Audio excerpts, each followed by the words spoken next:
এইরকম সাদা পনিরের সাথে সাদা সাদা ফুলকো লুচি, ব্যাপারটা কেমন জমে যাবে না? জাস্ট দারুণ কিন্তু কম্বিনেশন। একবার বাড়িতে এইভাবে পনিরের রেসিপিটি বানিয়ে দেখো, আশা করি তোমাদের সবারই খুব ভালো লাগবে। এটি বানানো যেমন খুবই সহজ, আর খুবই কম উপকরণ দিয়ে এরকম একটি সুস্বাদু পনিরের রেসিপি কিন্তু সহজেই বানিয়ে নেওয়া যায়। নিরামিষ দিনে চিন্তা করছো কী রান্না করবে, এই রেসিপিটা একবার বানিয়ে যে কোনো লুচি বা পরোটার সাথে একবার ট্রাই করে দেখো, আশা করি তোমাদের সবারই ভীষণ ভালো লাগবে। তো নমস্কার বন্ধুরা, 16 আনা বাঙালিয়ানার রান্নাঘরে তোমাদের সবাইকে স্বাগত জানাই। তো বন্ধুরা, আজকে কিন্তু তোমাদের সাথে এরকমই একটি নিরামিষ পনিরের রেসিপি শেয়ার করব, যেটি কিন্তু বানানো খুবই সহজ, আর নিরামিষ দিনে এটি লুচি বা পরোটার সাথে কিন্তু খুব দারুণ লাগে। তো এখানে প্রথমেই আমি 100 গ্রাম মতো পনির নিয়েছি। তোমরা বাজার থেকে যে কোনো পনির কিনে আনতে পারো, আমি কিন্তু এখানে ক্রিম পনিরটি ব্যবহার করেছি এবং এটিকে একটু বড় বড় সাইজের কিউব মতো কেটে নিয়েছি।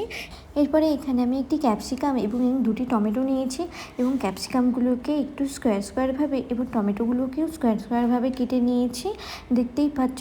আর টমেটোর ভেতরে বীজগুলোকে কিন্তু আমি এখানে ফেলে দিয়েছি এবং এর সাথেই কিন্তু আমি একটু কিশমিশ, একটু কাজু বাদাম এবং 4 মগজ ও পোস্তকে 15 থেকে 20 মিনিট আগে ভিজিয়ে রেখেছিলাম, সেটিকেও একটি স্মুথ পেস্ট বানিয়ে নেব। এবং এর সাথেই কিন্তু একটু আদা ও কাঁচা লঙ্কাকে ভালো করে পেস্ট করে নিয়েছি। অবশ্যই এখানে আদা ও কাঁচা লঙ্কাকে পেস্ট করার সময় আমি কিন্তু কোনো রকম জল ব্যবহার করিনি এবং কিছুটা দই আমি এখানে ভালো করে ফিটিয়ে নিয়েছি। এখানে আমি 2 চামচ মতো দই নিয়েছিলাম, সেটাকেই ভালো করে ফিটিয়ে নিয়েছি। এরকম যে কম উপকরণ দিয়ে যে একটি ভালো সুস্বাদু পনিরের রেসিপি তৈরি হয়, সেটাই কিন্তু তোমাদের সাথে আজকে শেয়ার করব। প্রথমেই এখানে ফ্রাইং প্যানের মধ্যে আমি কয়েকটি মশলাকে ভালো করে ড্রাই রোস্ট করে নেব। তো এখানে আমি মশলার মধ্যে ব্যবহার করেছি গোটা জিরে, গোটা ধনে, 4টে লবঙ্গ, 4টে এলাচ, 2টো দারচিনি এবং সাথে কিছুটা পরিমাণে কালো গোলমরিচ ব্যবহার করেছি এবং এগুলোকে ভালো করে নেড়ে চেড়ে ড্রাই রোস্ট করে একটি মিক্সিং জারের মধ্যে একটি পেস্ট বানিয়ে নেব।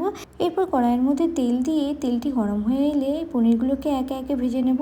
পনিরের এক পিঠটা হালকা হালকা লাল লাল ভাজা হয়ে এলে অপর পিঠটাকেও সেমভাবে ভেজে পনিরগুলোকে আলাদা একটি পাত্রের মধ্যে তুলে নেব এবং বেঁচে থাকা তেলের মধ্যে একটুখানি বাটার দিয়ে কেটে রাখা টমেটো ও ক্যাপসিকামকে দিয়ে দেবো এবং টমেটো ও ক্যাপসিকামটাকে ভালো করে নেড়ে চেড়ে 4 থেকে 5 মিনিটের মতো ভেজে নেব। অবশ্যই এখানে মনে রাখতে হবে ক্যাপসিকাম ও টমেটোটি ভাজা করার সময় গ্যাসের ফ্লেমটিকে লো রাখতে হবে। এরপরে এখানে যে ক্যাপসিকাম ও টমেটোটি ভাজা করেছি, সেখানে আমি কিন্তু লবণ ও গোলমরিচ ব্যবহার করি, এছাড়া আর কোনো কিন্তু এক্সট্রা কোনো কিছু ব্যবহার করিনি। এরকম ভাজা ভাজা হয়ে এলে এই ক্যাপসিকাম ও টমেটোকে আলাদা একটি পাত্রের মধ্যে তুলে রেখে দেবো। এরপর অন্য একটি কড়াইয়ের মধ্যে তেল দিয়ে তেলটি গরম হয়ে এলে এখানে আমি কিছুটা পরিমাণে হিং ব্যবহার করেছি।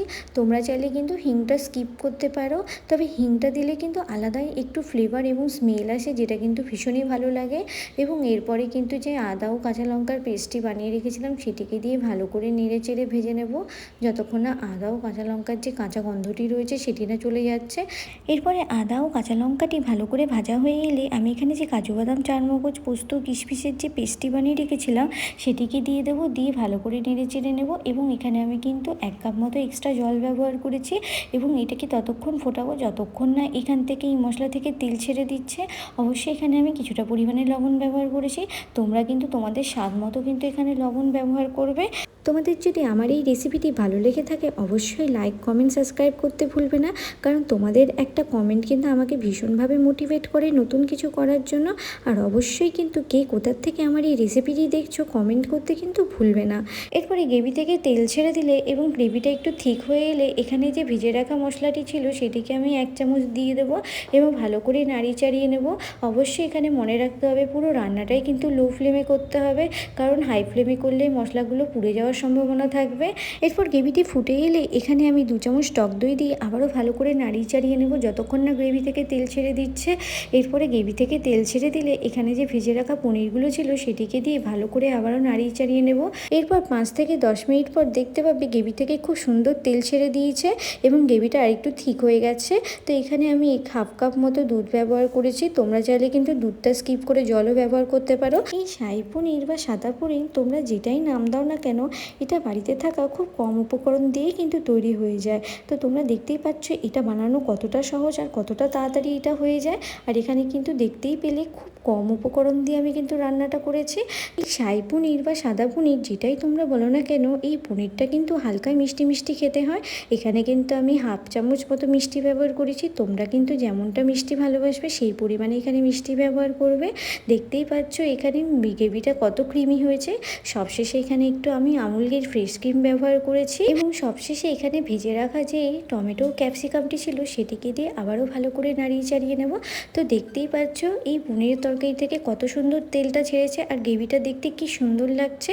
যে কোনো লুচি বা পরোটার সাথে এটি একবার বানিয়ে বাড়িতে দেখো, খুব সুন্দর হয় খেতে। তোমাদের যদি আমার এই রেসিপিটি ভালো লেগে থাকে তাহলে লাইক কমেন্ট সাবস্ক্রাইব করতে ভুলো না বন্ধুরা।